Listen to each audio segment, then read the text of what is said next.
Noong isang linggo, kinausap ko si Mang Resty. 72 anyos na siya, pero parang wala sa edad niya ang kilos. Magaan ang hakbang, malinaw ang paningin, at kahit medyo masakit ang tuhod kapag malamig, hindi siya kagaya ng ibang kaedad niya na hirap bumangon tuwing umaga. Ang sikreto raw niya, simpleng pagkain, lalo na ang isda. Pero hindi kung ano-anong isda lang. May mga uri raw na kapag naging parte ng araw-araw mong diet, parang bitamina na rin ang epekto sa katawan. Lakas sa buto, linaw sa isip, tibay ng puso at mas malalim na tulog sa gabi. Habang ikinukwento niyan to, napaisip ako, ilang senior na nga ba ang araw-araw kumakain ng isda, pero hindi alam kung alin ang talagang nakakatulong at alin ang parang walang silbi o mas malala, baka nakakasama pa. Dahil hindi lahat ng isda ay pantay-pantay at sa edad natin wala nang puwang ang pagkaligaw sa plato. Kaya sa video na ito, ibabahagi namin ang 6 na uri ng isda na dapat mong isama sa diet mo kung gusto mong lumakas pa, humaba ang buhay at manatiling independent sa edad na 60, 70 o kahit lampas 80. Pero teka lang, hindi lang yan ang dahilan para manatili ka hanggang dulo. Dahil may isang uri pa ng isda, bonus ito, na karamihan sa atin ay iniiwasan kasi iniisip nating masama. Pero kapag tama ang pinanggalingan at alam mo kung paano ito piliin, maaring ito pa ang pinaka-epektibong sandata sa pagtanda. Kaya kung nanonood ka ngayon, siguraduhing mapanood mo hanggang huli ang video na ito. Dahil ang bonus fish na yon, baka siya pala ang pinakakompletong pagkain na matagal mo nang kinakain o baka matagal mo nang hindi pinapansin. Ngayon bago natin simulan ang listahan, may tanong ako sa iyo. Anong isda ang madalas mong kainin sa bahay? Sardinas ba? Bangus? Galunggong? O baka tilapia? Ilagay mo sa comment section sa baba.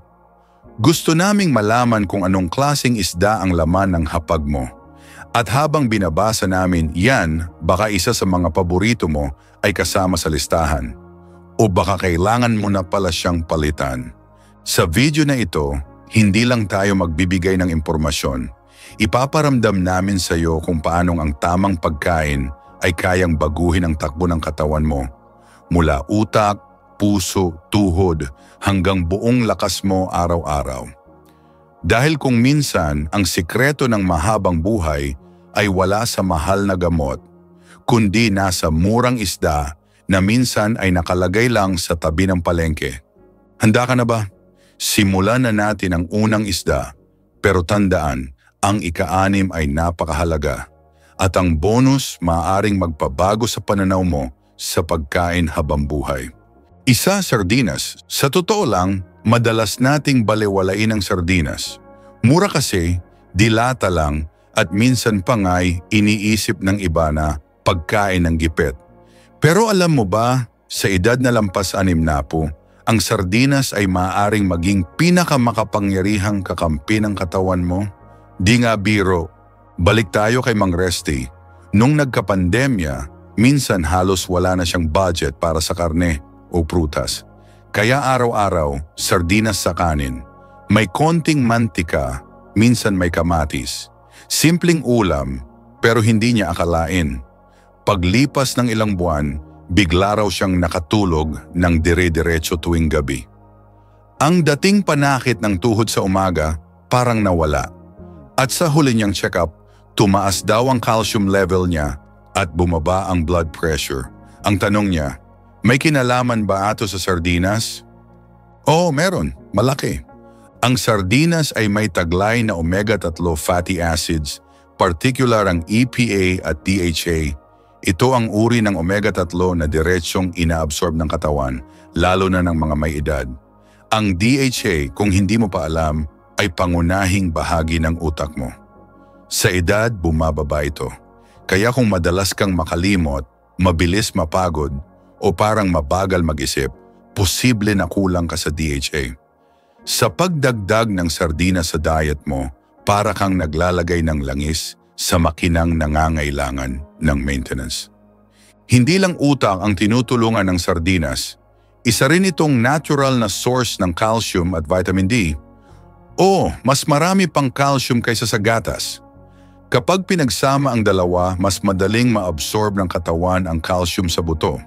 Sa madaling salita, kung madalas kang matakot sa pagkadulas, pagbagsak o osteoporosis, baka sardinas lang ang kulang sa pinggan mo. At ito pa, ayon sa Johns Hopkins University, ang mga senior na may sapat na vitamin D at calcium ay may 43% na mas mababang panganib ng hip fractures. Sa edad natin, isang pagkadulas lang ay maaaring magbago ng buong buhay. At ang nakakatuwa rito, hindi mo kailangang gumastos ng malaki para makuha ang proteksyon na yan. Isang lata ng sardinas. Tapos, may isa pang sikreto ang sardinas na madalas hindi nababanggit, ang coenzyme Q10 o CoQ10. Isa itong makapangyarihang antioxidant na nagbibigay ng lakas sa puso. Sa edad, bumababa ang natural na produksyon ng CoQ10 sa katawan. Kapag mababa ito, mas mabilis kang mapagod, mahina ang resistensya at mas mataas ang panganib ng heart failure. Pero kapag kumain ka ng sardinas, natural mong pinapataas ang level nito. Walang supplement, walang gamot, pagkain lang. Ang lahat ng ito galing sa isang murang ulam na laging nandyan lang sa shelf ng tindahan. Walang komplikadong luto. Buksan lang ang lata, lagyan ng konting olive oil o kalamansi at ayan na, isang buong anti-aging meal. Minsan, ang sikreto sa lakas ay hindi mahal. Nasa simpleng sardinas lang pala. Kaya sa susunod na mamimili ka, huwag mo nang balewalain ang sardinas. Dahil ito ang simpleng pagkain na may malalim na epekto sa katawan ng isang senior. Ikalawa, wild-caught salmon. Maraming nagsasabi, healthy daw ang salmon. Pero ang tanong, anong klaseng salmon? Dahil hindi lahat ng salmon ay pare-pareho. At para sa mga senior, ang pagkakaibang yan ay maaaring mga hulugan ng malusog na pagtanda o unti-unting paghina ng katawan. Ang tinutukoy natin dito ay ang wild-caught salmon, hindi yung farmed o pinalaki sa kulungan. Ang wild-caught salmon ay natural na lumalangoy sa malinis na karagatan, kumakain ng natural na pagkain, at hindi pinapakain ng antibiotics, hormone o color additives. Ibig sabihin kung ang katawan mo ay parang sasakyan, ang wild salmon ay ang premium na langis na walang halong dumi. Ano na nga ba ang meron sa wild-caught salmon at bakit ito napakahalaga sa mga edad 60 pataas? Una sa lahat, ito ay punong-puno ng omega-3 fatty acids, particular ang EPA at DHA. Alam na nating lahat na mahalaga ang omega-3, pero ang EPA at DHA ay eksaktong uri ng omega-3 na kayang direktang gamitin ng katawan, lalo na ng utak, puso at mga kaso-kasuan. Sa katunayan, ayon sa isang pag-aaral sa Journal of Clinical Nutrition, ang mga senior na may mataas na DHA sa dugo ay may 50% na mas mabagal ang cognitive decline kumpara sa iba. Pangalawa, ang wild-caught salmon ay may astaxanthin, isang super antioxidant na siyang nagbibigay ng natural na kulay rosas sa isda. Hindi ito artificial. Ang astaxanthin ay 6,000 beses na mas malakas kaysa sa vitamin C at 500 beses na mas malakas kaysa sa CoQ10 pagdating sa pag-neutralize ng free radicals. Ibig sabihin, nilalabanan nito ang oxidative stress na siyang pangunahing sanhi ng mabilis na pagtanda ng cells, kabilang ang mga selula sa balat, kalamnan at utak. Pangatlo, kung isa ka sa mga senior na napapansin ng humihina ang kalamnan, bumabagal maglakad o hirap magbuhat ng mabibigat, baka hindi lang edad ang dahilan, baka kulang ka na sa muscle building protein. At ang wild-caught salmon ay isa sa pinakamadaling i-digest at pinakamalinis na protina para sa katawan. Hindi tulad ng processed meat na may preservatives at sodium, ang protina sa wild salmon ay natural at hindi nagdudulot ng pamamaga sa loob ng katawan. Ang kondisyon na tinatawag na sarcopenia o ang progresibong pagkawala ng kalamnan habang tumatanda ay isa sa mga pangunahing dahilan ng pagkahulog, panghihina at dependency sa ibang tao. Pero ayon sa pag-aaral ng Journal of Clinical Nutrition noong 2024, ang mga senior na kumakain ng dekalidad na protina mula sa wild salmon at oily fish ay may 30% na mas maraming muscle mass kumpara sa mga hindi. At hindi lang ito sa panlabas, pati sa lakas ng paghinga, balanse at pagbangon mula sa pagkakaupo. Isa pa sa hindi alam ng karamihan, ang wild salmon ay may kakayahang pababain ang systemic inflammation. Ibig sabihin, nakakatulong ito sa rayuma, pananakit ng kasukasuan at kahit sa mental fatigue. Ang mga senior na may regular na omega-3 intake ay nakakaranas ng mas kaunting pagkahapo, mas matalas na pag-iisip at mas maginhawang tulog. Pero tandaan, hindi lahat ng salmon ay ganito. Ang farm salmon ay may halong chemical additives, colorants at mataas sa omega-6 fatty acids na nagdudulot ng pamamaga. Kaya't kung makikita mo sa palengke o supermarket ang label na wild caught, yan ang hanapin mo. Minsan simple lang ang solusyon sa maraming reklamo sa katawan. At kung gusto mong protektahan ang utak mo, puso mo, kasukasuan mo at lakas ng kalamnan, ang wild-caught salmon ay hindi lang pagkain. Isa itong natural na maintenance para sa katawan. Ikatlo, Atlantic mackerel. Si Aling Fe, 69 na anyos. Mabait, tahimik, pero nitong mga nakaraang buwan, napansin ng anak niya na parang nag-iiba ang kilos. Minsan hindi niya maalala kung saan niya inilagay ang susi. Minsan inuulit niya ang tanong na nasagot na kanina. At may araw na parang wala siyang gana kahit kumpleto naman ang tulog at pagkain. Ang akala ng pamilya niya, simula na ba ito ng demensya? Pero hindi pala. Nang dalhin siya sa doktor, lumabas sa test na mababa ang selenium level niya. At ayon sa neurologist, ito ay mas karaniwan kaysa sa inaakala natin. Lalo na sa mga senior. Isa sa inirekomenda ng doktor, dagdagan ng omega-3 at selenium-rich na pagkain sa kanyang diet. At dito pumasok ang Atlantic mackerel. Ang Atlantic mackerel ay isang oily fish na hindi basta-basta. Una, ito ay may mas mataas pang omega-3 content kaysa sa salmon. Oo, tama ang basa mo. Bawat kagat nito ay siksik sa EPA at DHA na direktang tumutulong sa utak at puso. Hindi mo na kailangang uminom ng mahal na supplement. Kumain ka lang nito 2 beses sa isang linggo at mararamdaman mong mas malinaw ang isip mo, mas alerto ka at mas magaan ang pakiramdam. Pero ang tunay na taglay nitong superpower ay ang selenium. Isa itong mineral na parang natural na kalasag sa katawan. Pinapalakas nito ang immune system, pinapabagal ang pagtanda ng cells, at nagbibigay ng proteksyon sa utak laban sa oxidative stress.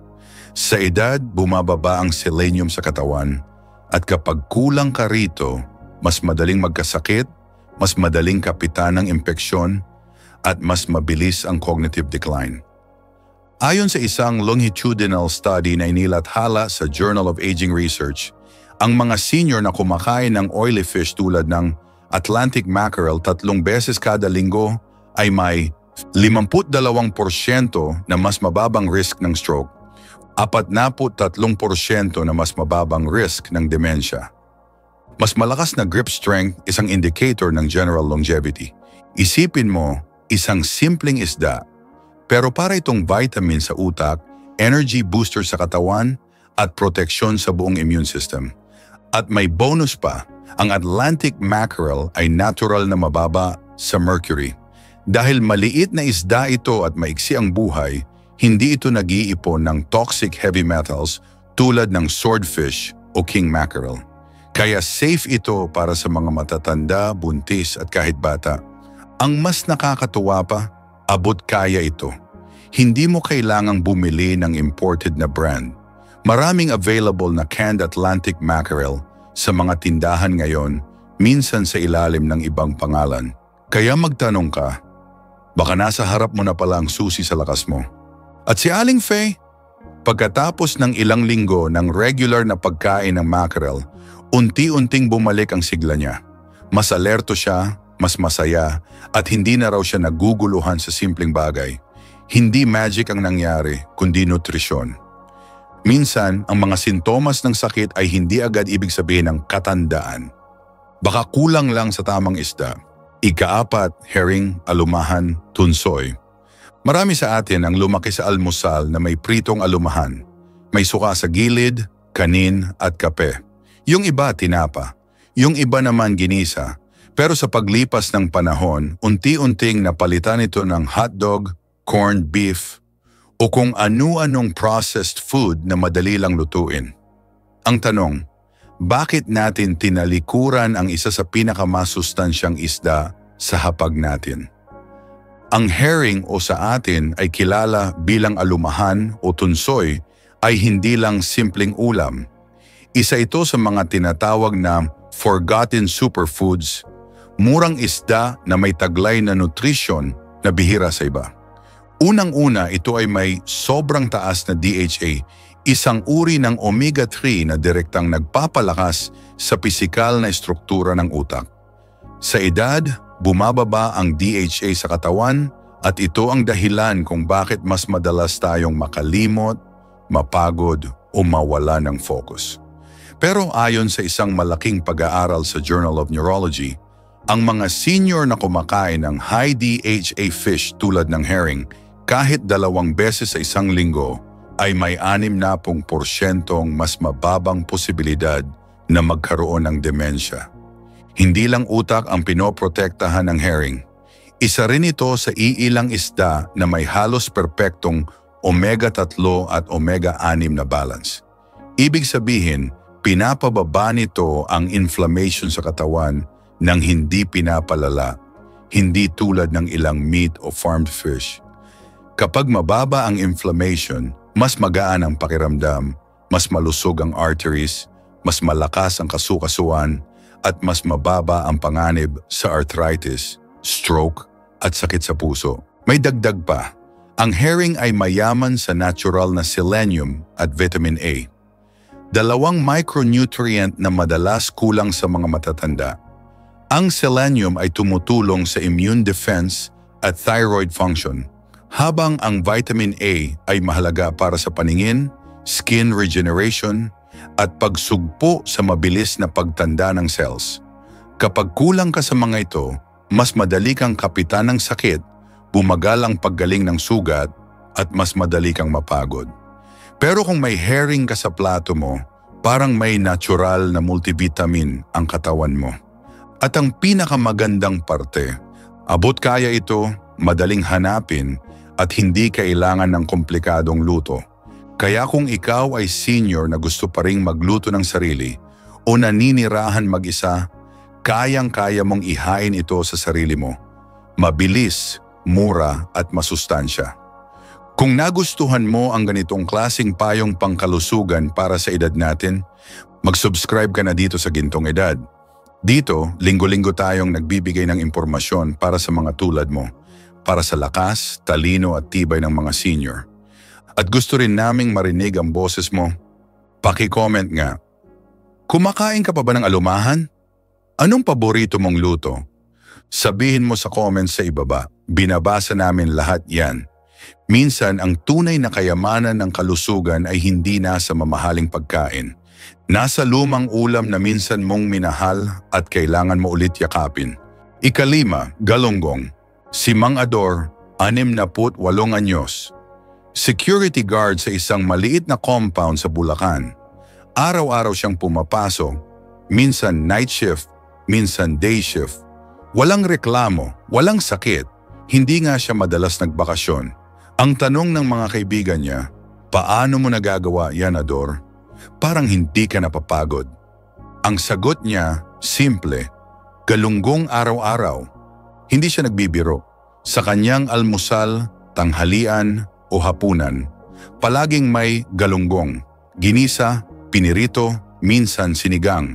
Sa paningin ng iba, pangkaraniwan lang ito. Pero sa katawan ni Mang Ador, para itong gasolina. Lakas sa trabaho, linaw sa isip, at tibay ng katawan. At ayon sa siyensya, hindi ito tsamba, may basehan. Ang galunggong o round scad ay isa sa pinakamurang isda sa palengke. Pero isa rin sa may pinakamakabuluhang nutrition para sa mga matatanda. Unang-una, ito ay mayaman sa vitamin B12, isang micronutrient na direktang tumutulong sa memorya, mental focus at blood production. Kapag kulang ka sa B12, mabilis kang mapagod, makalimot o manghina. Sa edad natin, natural na bumababa ang B12 sa katawan. Kaya sobrang halaga na ito'y makuha mo sa pagkain. Pangalawa, ang galunggong ay mataas din sa iron, essential para sa mga senior na madaling kapitan ng anemia. Kapag mababa ang iron, bumabagal ang pag-iisip, humihina ang resistensya at napaparalisa ang araw mo dahil sa simpleng pagod. Pero hindi lang yan. Ang galunggong ay isang source ng lean, high-quality protein na madaling tunawin at gamitin ng katawan. Hindi ito tulad ng matatabang karne o processed meat. Ibig sabihin, kung gusto mong palakasin ang kalamnan mo, panatilihing buo ang muscle mass mo, at maiwasan ang sarcopenia, ang simpleng galunggong ay maaaring maging pang-araw-araw mong kakampi. Ayon sa isang local study sa mga senior sa Visayas, ang mga matatandang kumakain ng galunggong 3 beses kada linggo ay may mas malakas na balance, mas mabilis na recovery mula sa sakit, at mas mababang risk ng falls. Sa simpleng salita, hindi mo kailangang mayaman para maging malakas. At ito ang pinakamahalagang punto. Ang galunggong ay abot kaya, hindi mabilis masira, madaling lutuin, at available sa halos lahat ng palengke sa bansa.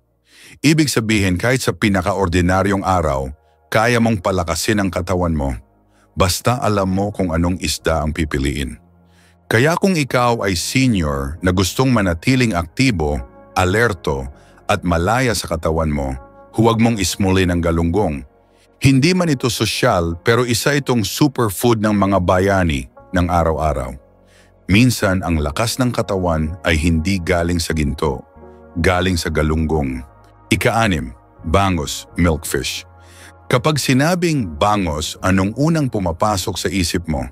Sinigang na may kamatis at mustasa, inihaw sa uling tuwing may handaan, o baka bangos steak na may tuyot bawang sa tanghalian? Kahit saan ka sa Pilipinas, kilala at mahal ang bangos.